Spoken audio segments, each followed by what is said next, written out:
Kita lanjutkan pembahasan kita ke teori permainan atau yang kita kenal dengan game teori. Jadi pada dasarnya game teori itu mencoba untuk menganalisis pilihan yang dibuat oleh perusahaan saingan atau pemain lain.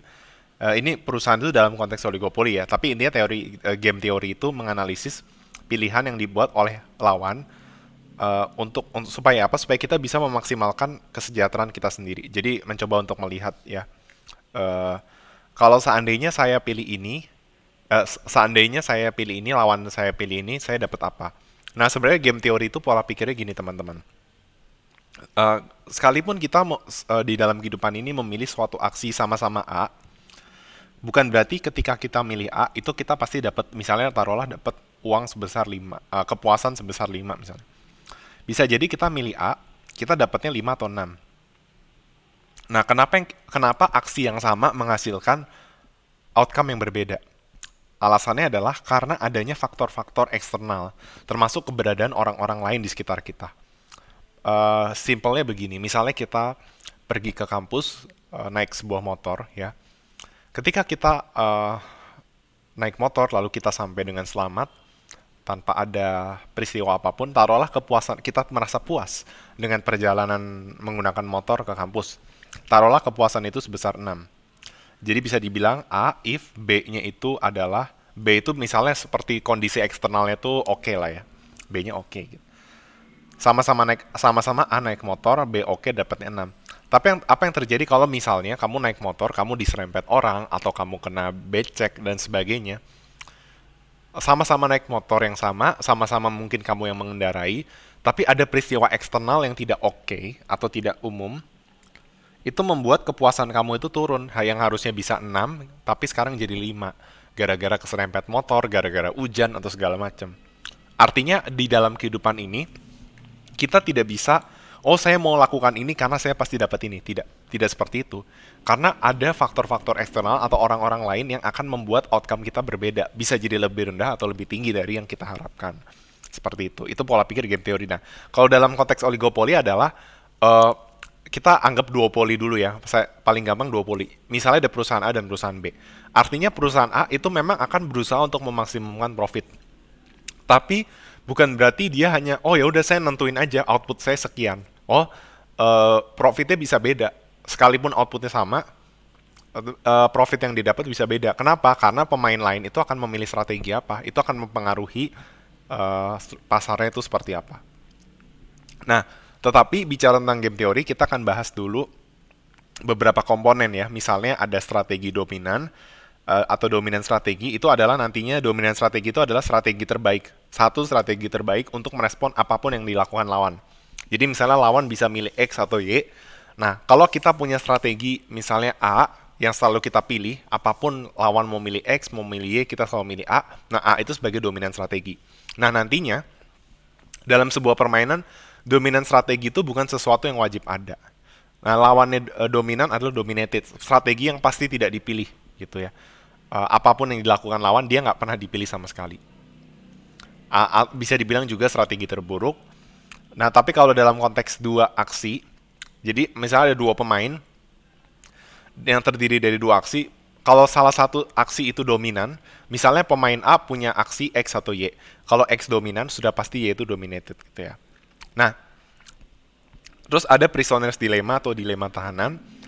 Ini intinya adalah sebenarnya sebuah permainan yang kalau mereka bekerja sama, mereka tuh bisa mendapatkan outcome yang lebih tinggi.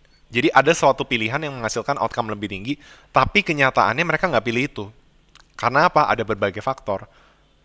Faktor salah satunya adalah kalau pemain lain tidak mencurangi, ya, lakukan kecurangan, dia akan mendapatkan keuntungan yang curang. Yang nggak curang itu apes.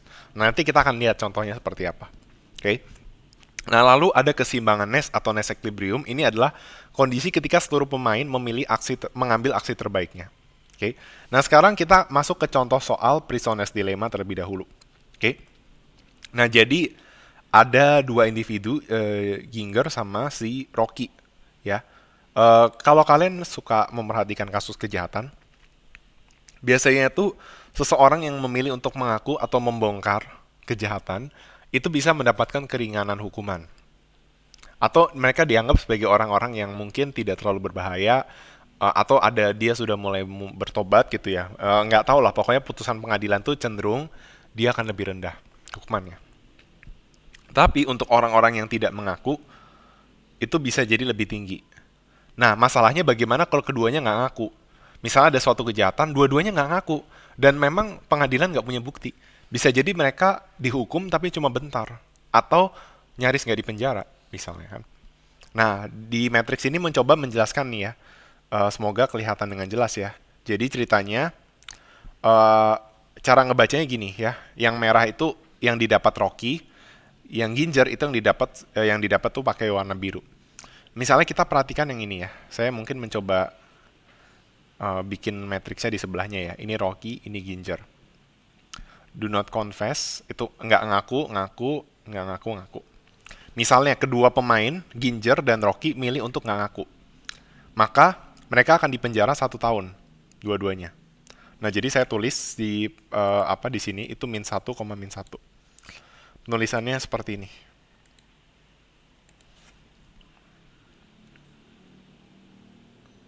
Oke. Tapi apa yang terjadi kalau seandainya Ginger itu nggak ngaku, tapi Rocky ngaku? Nah, bisa jadi Ginger itu dipenjara 7 tahun, Rocky itu nggak dipenjara sama sekali. Nah, nanti saya akan jelaskan kenapa saya pakai negatif ya. Kan di penjara, kok kenapa pakai negatif gitu ya. Nanti saya akan jelaskan. Nah, lalu apa yang terjadi kalau seandainya, jadi cara ngebacanya gini. Eh, jadi apa? Misalnya X, Y. Jadi yang sebelah kiri, X-nya ini merujuk pada apa yang didapat sama si Ginger. Atau bisa kita sebut player 1. Sedangkan Y itu yang didapat sama si Rocky atau player 2. Nah, yang jelas ini do not confess. Ginger do not confess, Rocky do not confess. Mereka sama-sama di penjara 1 tahun. Tapi kalau Ginger nggak ngaku, Rocky ngaku, Ginger di penjara 7 tahun, Rocky bebas. Nah, apa yang terjadi kalau Ginger ngaku, Rocky nggak ngaku? Berarti kebalikannya. Ginger yang dibebasin, Rocky yang dipenjara 7 tahun. Oke. Nah, lalu apa yang terjadi kalau dua-duanya ngaku? Dua-duanya dipenjara 5 tahun. Nah, kalau kalian lihat di sini ya, seharusnya mana yang akan dipilih keduanya? Yang harusnya dipilih pasti adalah yang mereka lebih baik nggak ngaku, ya nggak? Karena kalau sama-sama nggak ngaku, mereka cuma dipenjara setahun. Kalau salah satu ngaku, salah satu enggak, yang ngaku bebas, yang nggak ngaku dipenjara 7 tahun. Nah, tapi kalau dua-dua yang ngaku, dipenjara 5 tahun. Secara logika kita, harusnya sih yang dipilih adalah yang ini. Yang do not confess. Gitu. Tapi kok kenapa do not confess ini nggak dipilih? Kenapa yang dipilih itu yang ini? Nah, itu yang disebut dengan prisoner's dilemma. Ya, mereka memilih outcome bukan yang terbaik, tapi justru malah yang terburuk. Gitu, ya. Itu adalah prisoner's dilemma. Nah, untuk menentukan kita milih yang mana, itu kita akan pakai yang namanya, kita nantinya bakal cari dulu ya, maksudnya kayak setiap pemain itu bakal milih apa. Nah, saya hari ini di sini belum menjelaskan kenapa, apa buktinya yang dipilih 55. Nah, nanti yang dipilih 55 ini kita sebut Ness Equilibrium. Jadi Ness Equilibrium itu mereka memainkan aksi terbaiknya, dan aksi terbaiknya adalah mereka akan confess. Nah, mungkin kalian masih bingung kenapa confess yang dipilih. Nanti saya akan jelaskan di soal-soal berikutnya cara mencari dominan strategi dan Ness Equilibrium. Nah, tapi ini sekedar pengantar tentang Prisoner's Dilemma aja ya. Nah, sekarang kita langsung masuk ke contoh soal aja ya. Pada saat Prisoner's Dilemma ya, bukannya Ness Equilibrium itu nggak tercapai, bukan berarti para pemain tidak memilih dominan strategi, karena dominan strategi yang dipilih itu justru menghasilkan Ness Equilibrium. Nanti saya tidak udah bilang ya, mereka dominan strateginya adalah confess. Dan Ness Equilibriumnya adalah keduanya confess. Jadi bukan berarti mereka tidak memilih dominan strategi. Nah, terus apakah outcome sekarang kita bicara tentang simultan sama sequential. Nah, simultan sama sequential itu bicara tentang siapa duluan yang maju gitu ya. Nah, intinya teman-teman, nanti saya akan jelaskan apa bedanya simultan sama sequential. Tapi intinya, apa namanya? Kalau seandainya Ness Equilibrium ini kita bilangnya permainan simultan ya. Jadi kita menganggap keduanya bermain bersamaan. Nggak ada yang tahu siapa dulu yang maju. Tapi yang jelas kalau seandainya di dalam permainan simultan itu hanya ada satu Nest Equilibrium, sudah pasti sequentialnya equilibriumnya itu. Jadi jawabannya adalah Nest Equilibrium simultan sama dengan sequential game. Oke. Nah, nah ini bicara tentang, nah mungkin soal-soal PG ini akan lebih jelas nanti ya ketika kalian melihat penjelasannya. Nah, kalau game teori itu kan misalnya digambarkan dua, misalnya ini ada dua player dan dua action ya.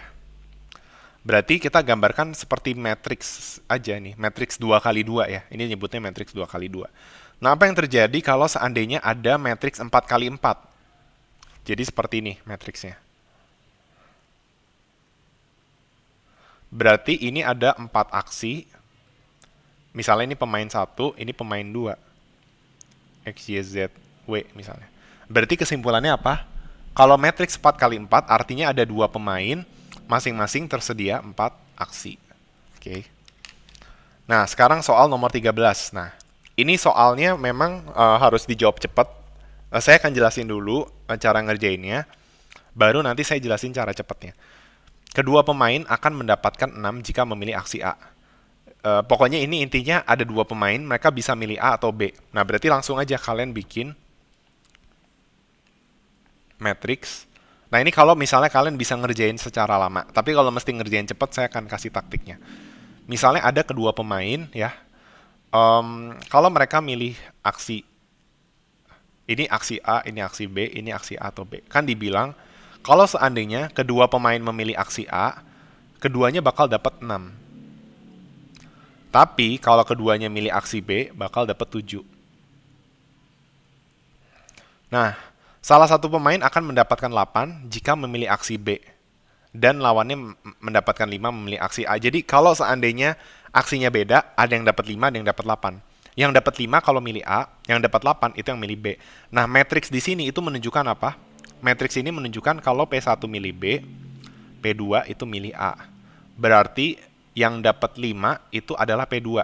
Berarti 5 di sininya. Yang B itu P1, berarti P1 dapat 8. Jadi 8,5. Berarti di sini adalah 5,8. Nah, berarti kalau dibilang Nest Equilibrium-nya itu apa? Berarti kita cara nyarinya seperti ini. Nah, saya sekarang akan mengajarkan cara mencari Nest Equilibrium.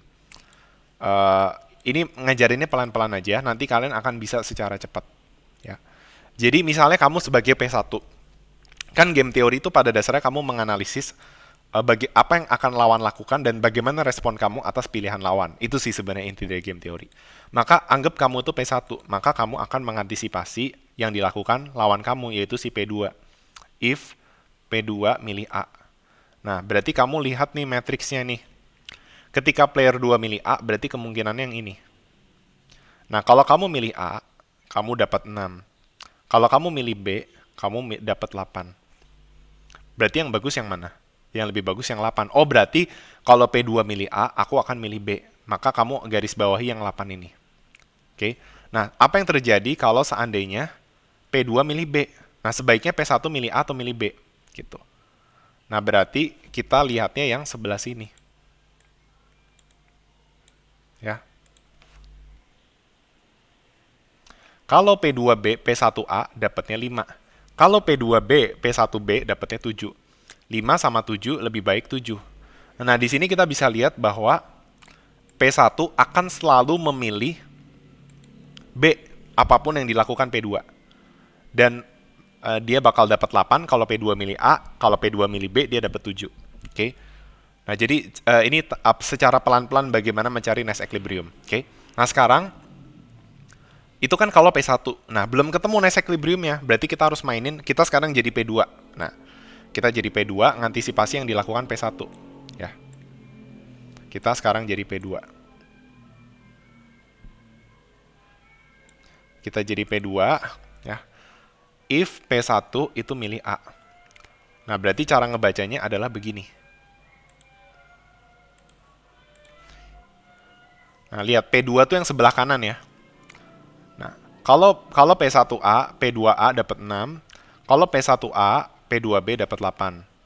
6 sama 8 bagusan 8, berarti ini kita garisin. Nah, sekarang bagaimana kalau P1B?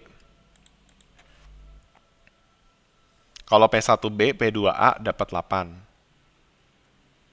Kalau P1B, P2B dapatnya, sorry, kalau P1B, P2A dapatnya 5, bukan 8 ya, salah lihat. Kalau P1B, P2B dapatnya 7. 5 sama 7 bagusan mana? 7. Nah, berarti di sini kita garisin yang 7. Nah, ini ada aksi yang dipilih secara bersamaan, yaitu ketika kedua pemain memilih B. Nah, berarti ini adalah Nash equilibrium-nya. Ya, berarti Nash equilibrium untuk permainan ini adalah 7,7. Nah, Nash equilibrium itu adalah tercapainya ketika semua pemain memilih aksi terbaiknya. Nah, yang jadi masalah adalah apakah mungkin Nash equilibrium itu lebih dari satu? Oh, sangat mungkin, ya. Dan kalau seandainya lebih dari satu, kita nyebutnya bukan Nash equilibrium, tapi kita akan menyebutnya sebagai Nash equilibria. Artinya equilibrium yang bercabang. Misalnya ada 2 Nash equilibrium, jadi itu disebutnya Nash equilibria. Lebih dari 2, itu juga disebut Nash equilibria. Nah, berarti jawabannya adalah kedua pemain memilih aksi B. Nah, sekarang kalau misalnya kalian mau menelaah lebih dalam, apakah terdapat prisoner's dilemma di sini? Jawabannya tidak ada. Kenapa? Kalau ada prisoner's dilemma, logikanya dipilih 6,6 bukan 7,7. Nah, sekarang intuisinya nih, kan apalagi soalnya pilihan ganda, kalian harus mikir secara cepat. Bagaimana saya bisa nebak itu jawabannya 77 bukan 66? Padahal kasusnya itu mirip dengan prisoner's dilemma. Nah, logikanya gini nih. Saya akan ajarkan logika secara cepat aja. Kan kalau kedua pemain memilih aksi A, dia dapatnya 6. Kalau kedua pemain milih B, dapatnya 7. Nah, masalahnya, kalau ada yang melanggar, kita lihat yang kalau seandainya kedua pemain tidak sepakat aksinya, kalau dia milih A, dapatnya 5. Tapi, kalau dia milih B, dia milih 8. Nah, secara logika kita, itu adalah seperti ini, teman-teman. Logikanya adalah, kalau seandainya kita bandingkan 5, 6, dan 7, 8. Pertanyaan aku adalah, kalau kita milih A, kemungkinan kita adalah dapat 5 atau 6. Ya. Dapat 6 kalau dua-duanya milih A, dapat 5 kalau lawan kita milih B. Sedangkan, yang B itu, kita bakal dapat 7 kalau keduanya main B, lalu kita bakal dapat 8 kalau lawan kita milih A. Nah, logikanya gini, apakah 7 dan 8, angka 7 dan 8 itu pasti lebih besar dari 5 dan 6? Jawabannya iya kan? Artinya memilih aksi B, kita lihat sekilas kayak gini aja kita udah tahu, oh kalau gue milih A, maksimal gue dapat 6, paling kecil gue dapat 5. Sedangkan untuk milih B, yang terkecilnya itu aja 7. Nah, 7 itu di atas 5 ataupun 6. 8 juga di atas 5 atau 6. Berarti udah ini tanpa kita bikin matrix payoff kayak gini, kita udah bisa nebak, oh berarti nggak mungkin kalau kamu jadi player dari sebuah game, tanpa kamu bikin payoff matrix, kamu udah bisa nebak, oh aku nggak mungkin milih aksi A. Karena kalau aku milih aksi A, aku cuma dapat 5 atau 6. Tapi kalau aku milih aksi B, 7 atau 8, minimum di B aja 7, itu lebih gede dari maksimum di A. Jadi, cara kita tahu itu bukan prisoner's dilemma dari sini. Sehingga kita udah bisa bikin kesimpulan bahwa kedua pemain akan memilih aksi B. Jadi soal ini, kalau pilihan ganda, kalian bisa kerjakan dengan cepat. Di bawah 1 menit, atau cuma 30 detik, seperti itu ya. Nah, kita lanjut aja ke soal berikutnya. Kalau ditanya dominan strategi adalah apa, tadi udah jelas ya, strategi yang akan selalu dipilih apapun yang dilakukan lawannya. Ya, dominan strategi bukan berarti strategi yang dimainkan untuk capai Nash equilibrium, sekalipun dalam beberapa kasus kita udah belajar ketika semua pemain memainkan dominan strategi akan tercapai Nash equilibrium. Tapi Nash equilibrium itu tidak harus tercapai dengan adanya dominan strategi. Jadi bisa aja ada sebuah permainan itu nggak ada dominan strategi, tapi ada Nash equilibrium. Itu sebabnya kenapa opsi B itu salah. Lalu kalau dibilang strategi yang dipilih untuk dapat payoff Nash equilibrium tertinggi juga salah. Buktinya di kasus Prisoner's Dilemma, yang dipilih yang terendah. Misalnya ada 55 sama 44, yang dipilih yang 44 misal. Terus kalau strategi yang tidak menghasilkan Nash equilibrium udah jelas salah. Kalau dibilang memaksimalkan keuntungan juga salah. Oke. Nah, sekarang kita masuk ke soal nomor 15. Apabila pada sebuah permainan tidak terdapat dominan strategi, maka tetap bisa memiliki Nash equilibrium atau Nash equilibria ya. Jawabannya yang A. Prisoner's Dilemma ada dominan strategi ya. Dominan strateginya adalah memilih yang aksi yang yang ini ya. Misal yang tidak bekerja sama. Kalau dibilang bukan di Prisoner's Dilemma juga salah. Nah, by the way, ngomongin tentang game teori, kalian mesti tahu ya, game teori itu ada 3 syarat yang harus terpenuhi. Yang pertama, untuk bisa melakukan analisis game teori itu perlu ada 3 elemen. yang pertama itu players. Kenapa saya sebut players bukan player? Karena harus more than one. Misalnya dia harus ada satu, misalnya dia harus ada dua. Apakah bisa lebih dari dua? Bisa. Tetapi analisis di atas dua pemain itu pasti lebih susah daripada dua pemain. Bisa dua, bisa tiga, bisa empat, dan seterusnya. Lalu yang perlu ada juga adalah strategis atau actionnya ya. Sebenarnya kalau kalian belajar game teori lebih detail, strategi itu mengacu pada kumpulan action. Ya, strategi itu misalnya dia memilih apa, A atau strateginya juga harus more than one. Lalu yang selanjutnya udah ada player sama strategi harus ada payoff atau outcome. Karena kita menganalisisnya itu dari payoff-nya gitu kan. Kita bakal milih yang mana tergantung payoff-nya mana yang lebih tinggi misalnya. Oke. Nah, itu yang perlu kita ketahui tentang game teori. Nah, sekarang kita masuk ke soal nomor 16 ya. Permainan yang diikuti oleh 3 pemain itu di mana masing-masing pemain akan memilih 2 aksi. Nah, bagaimana penggambaran matriksnya? Nah, seringkali kita cuma ngebayangin ada 2 pemain. Kalau 2 pemain, 2 player, berarti matriksnya 2 kali 2 seperti ini gitu kan. Kalau seandainya ada 2 pemain tapi ada 5 aksi masing-masing. Berarti 5 kali 2 gitu kan. Pokoknya sesimpel itu aja gitu. Ini 5 kali 3. Kalau misalnya player 1 3, player 1 4, player 2-nya itu 5 misalnya. Nah, bagaimana kalau ada 3 pemain? Selama ini kita nggak pernah berpikir kalau permainannya lebih dari 2 pemain. Nah, jadi sebenarnya matriks itu 2 kali 2, tetap 2 kali 2. Bedanya apa? 2 kali 2 itu menunjukkan bahwa masing-masing player itu memilih 2 aksi. Nah, tetapi kenapa perlu 2 matriks kalau ada 3 pemain? Karena gini teman-teman, jadi kurang lebih, nanti kalau seandainya, kan di soal ditanya bagaimana kalau ada 3 pemain yang masing-masing punya 2 aksi, misalnya aksi X dan aksi Y. Nah, itu jawabannya adalah akan digambarkan dalam sebuah matriks, 2 matriks berukuran 2 kali 2. Kenapa? Karena matriks pertama itu akan 2 kali 2. Tapi matriks pertama itu bicara tentang misalnya player 1 itu milih X dan Y, player 2 itu milih X dan Y juga. Nah, tetapi ini mau coba ngomong kalau di sini tuh player 3 milih X gitu. Nah, masalahnya kalau player 3 milih Y, pasti yang didapat beda. Makanya perlu matriks kedua yang sama persis seperti ini.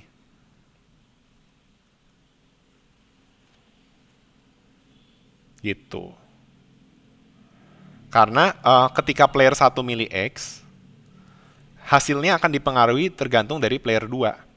Ya kan? Dan player 3.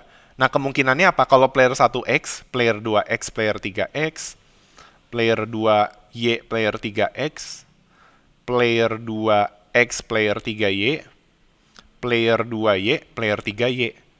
Nah, artinya untuk masing-masing satu pemain ada 4 kemungkinan. Dengan aksi yang sama, ada 4 kemungkinan outcome kalau ada 3 player.